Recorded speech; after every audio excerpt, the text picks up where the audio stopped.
We're an organization that links women and girls and families of African descent to what we call the resources that 1, connect, 2, advance, and 3, strengthen us. And how do we do that? We do that through advocacy, through education, and we do it through the promotion of African culture. I'm the architect of the Sister to Sister International STEAM Camp, and we started over 12 years ago, and we've had a great team that has evolved over the years.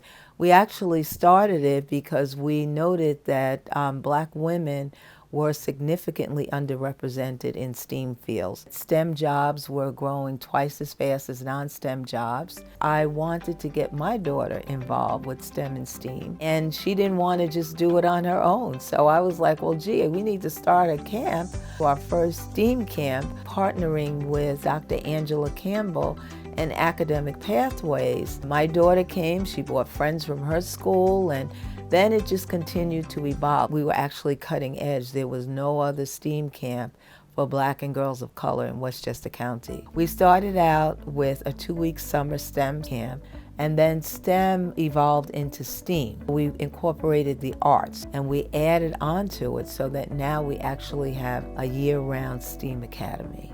We started out with just high school girls, and then we've now evolved to including middle school girls as well. So we really have created a nice pipeline. And now we even have girls that have come back that are alumni that are helping to pour into the next generation. Being a camp counselor for the STEAM camp has taught me to be a leader to the girls and to also be there for the girls and to let them know that I was once one of those girls, and as I experienced it more and more, I actually realized how good of an opportunity this is and how much advantage you should take of this opportunity.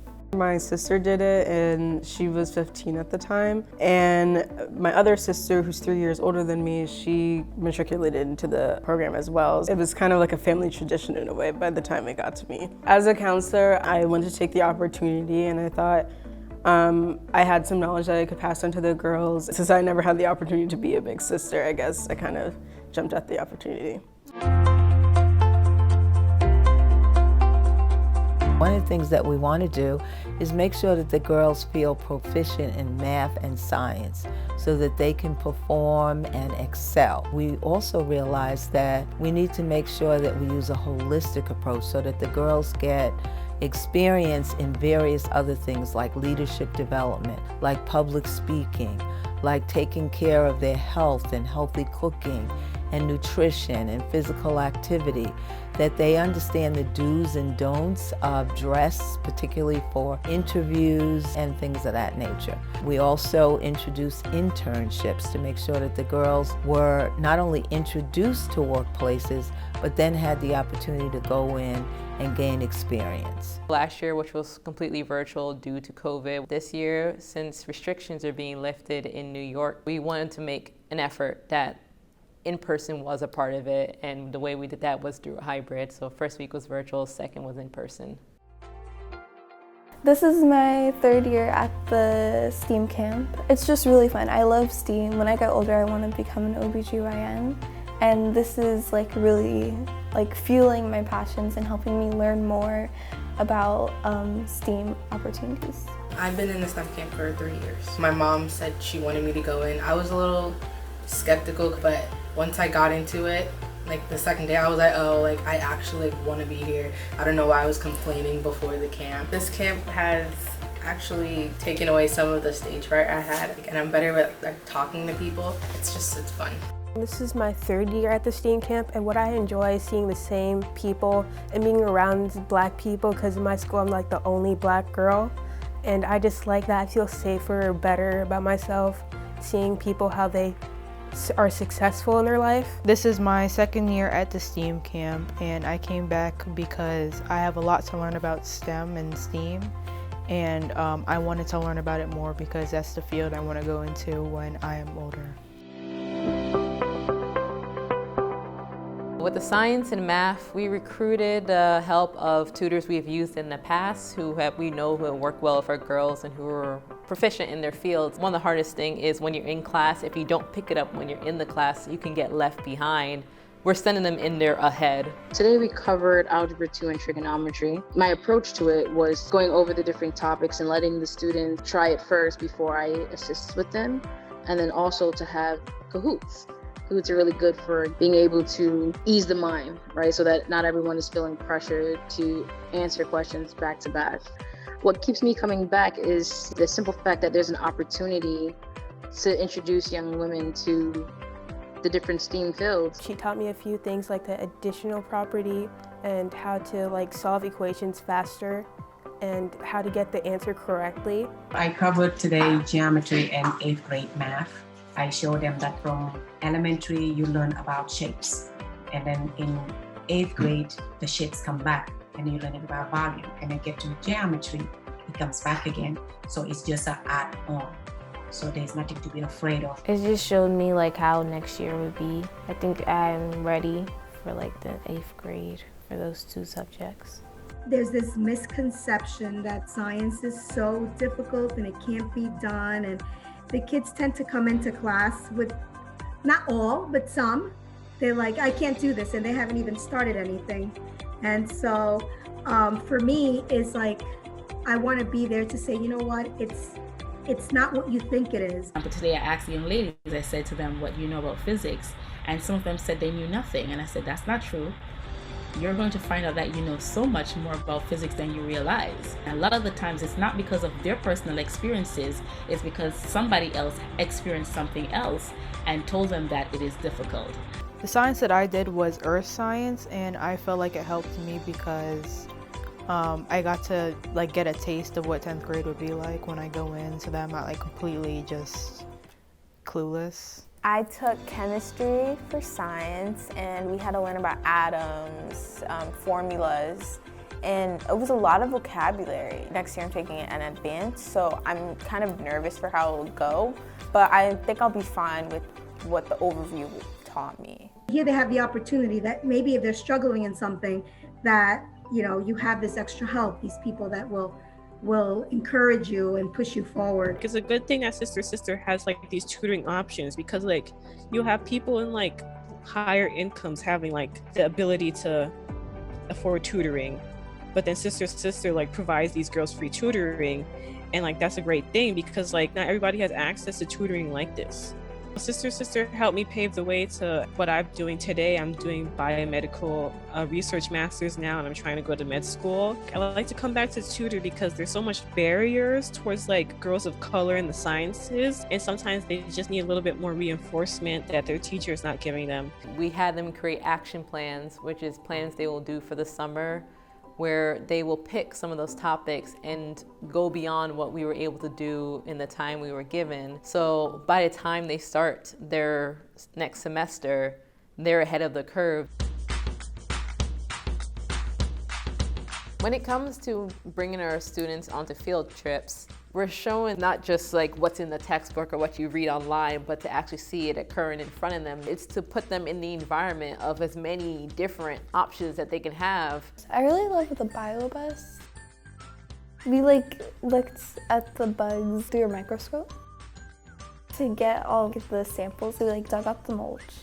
And it was really cool because even if like you couldn't find anything, like you just grabbed like little pieces of mulch, there was still like something there, maybe like little tiny mites or maybe even like a little tiny worm. It's a custom-made mobile lab that travels around the New York City area, bringing science to schools, neighborhoods, and summer camps like this. I want to be a pilot or astronomist. I want to find new galaxies and like new planets. We also made our own thing to catch the plankton. We used like things that you would find around the house, like water bottles, stockings, and tape. So you can like put it in the ocean and then pull it back up. My favorite part of the camp so far was the sailing trip we took. I learned about the different types of fish and I got to hold them and touch them. We walked down to the river and we had to put on these waders so we wouldn't get our clothes wet. And then we go into groups of 2 and she took each group in the water and we got to catch fish with the net. My group actually caught 2 blue crabs. When I went in, we caught 3 eels and like 2 little silverfish. So that was really fun, and it was cool to like learn about the different kinds of fish and the difference between the Hudson River and the ocean, because I drive past like the Hudson River every day when I go to school and I never really think about what goes on over there.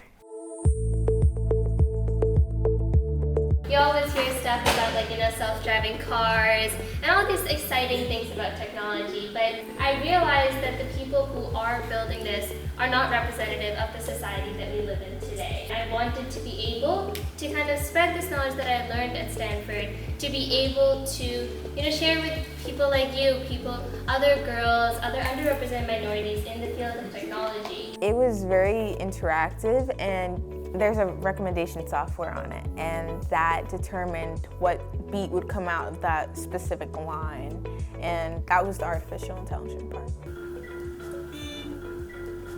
And each shape or line that you make creates a sound, and you're basically creating a sound based on how many lines or what you draw. I enjoyed it because I created my own beats with how I was drawing something.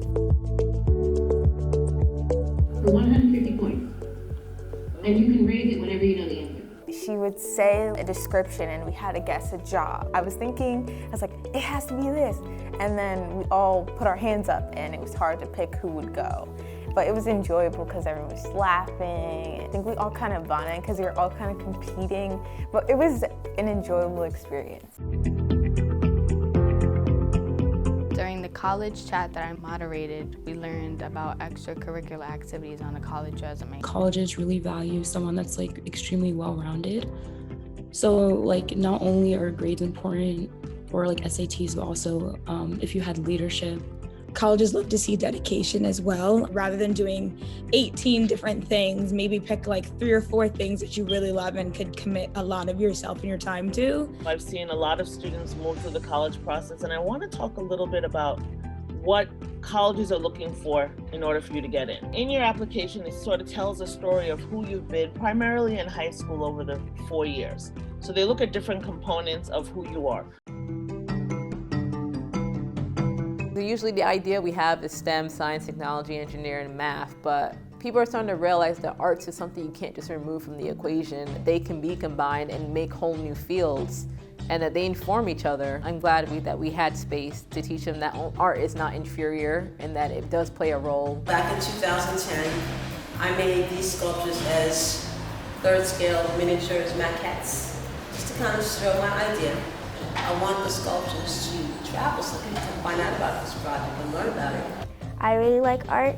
Art is one of my main hobbies. I do digital art. I really love those sculptures, and I loved how there was a backstory for each one. I thought that was really creative, and they were really well built. And it was cool that each one had their own story, but they all related to something that actually happened. Learning how she was able to take the stories of the unheard, because we always learn about the most iconic people, like Harriet Tubman. Her sculptures told the stories of people that weren't so famous, like regular people that were enslaved and how their lives were. The sculptor, she said this quote repeatedly: if you can't find it or see it, then make it or create it. It inspired me to make my own goals and to create my own future. We had a writer.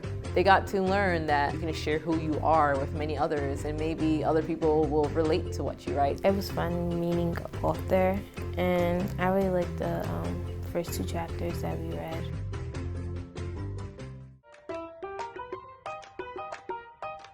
Today I wanted to once again merge the science and the nutrition. I started with the definition of nutrition, which is how food turns into you. I've picked 5 targets that I think everybody can achieve from day to day to day. And then we're going to do a cooking demo in which we will try to see how we can patch in those 5 targets. So the first one was to make half of your grains whole. We had corn, we had whole wheat pasta. The second goal is to have 5 a day the colorway, which means a fruit and or vegetable that is either green or white or blue, red or yellow. We included tomatoes, we had lettuce, we had cilantro. The third goal, eating beans. We had black beans in one of the salads. The fourth goal, have omega-3 fat. There's a small amount in olive oil. And the 5th goal was in the avocado to enjoy what we call the monounsaturated fats. And then I had to say, now we're talking science. I just always really love learning about self-care. It's just really fun for me because it's very interactive. We learned about the regimen they use for hair care, and that was very helpful for me since I do natural hair. The best aspect of natural hair is being able to wear different styles with it. You can do so much with your natural hair. Since I'm very tender-headed, I learned about how to deal with my hair and being more gentle with it.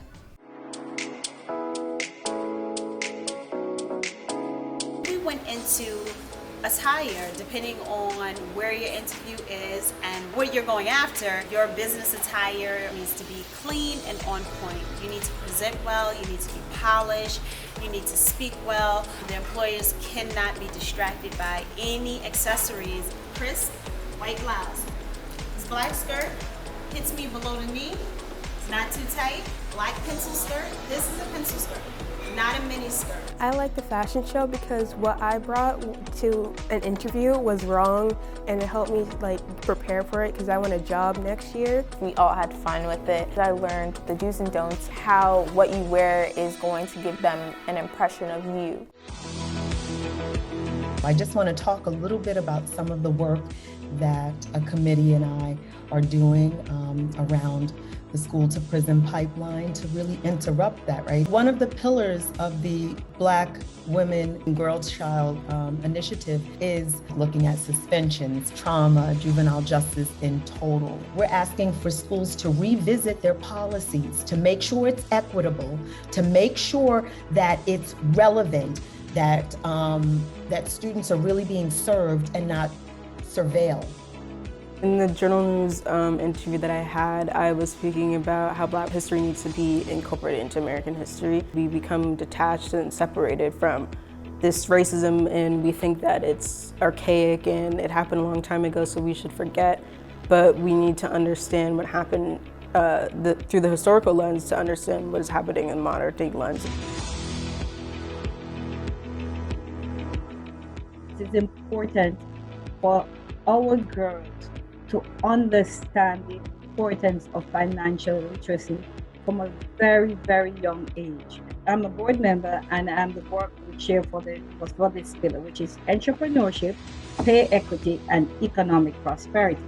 We're trying to get you guys engaged so that you understand where these areas fall in your life. Why does entrepreneurship matter?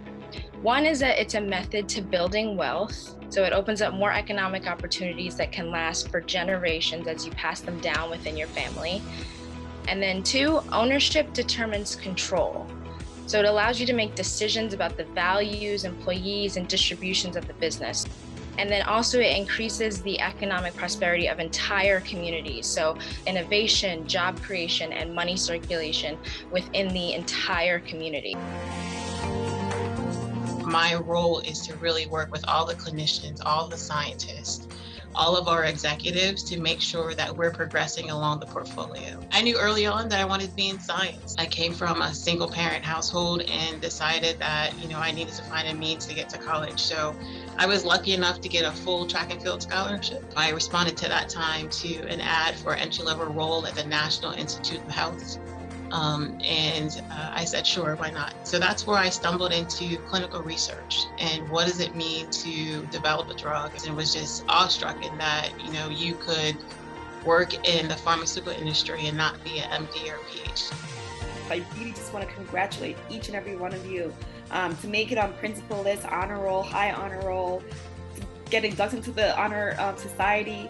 I'm so proud of you guys. I know what that's like. It's not easy, so I commend each and every one of you for such an accomplishment. A lot of people don't really think too much about people who are vulnerable. And so as someone who is an immigrant, someone who knows how important getting access to information is, as someone who grew up poor, the work that I do now, I'm so passionate about it because I know that it can make such a difference in people's lives. What I've enjoyed from coming to the camp over the years is definitely the exposure of what the STEAM camp has to offer. It's exposure, exposure, exposure, and we learn so much. It's really special in a way that you can't get from going to your local school. The STEAM camp is able to compose so much trips and activities in so little time. So it was definitely a one-of-a-kind program. It is a holistic approach, and we emphasize that it's not, your grades don't define you. We want to encourage their passions. We want to encourage them to take care of themselves, and we want them to learn practical skills. We want to continue to provide this kind of support and to pour into our girls and give them the developmental opportunities that they need, because quite often they don't know what they don't know. So we have been able to expose them to STEM and STEAM fields. We've been able to give them the opportunity for internships, and we've really been able to make a tremendous impact in their life. So we would hope that we would continue to be in this position with support from our sponsors and the community overall, so that we can continue to do this work and have a tremendous impact on the girls so that they can go out and contribute in the STEAM and STEM career fields.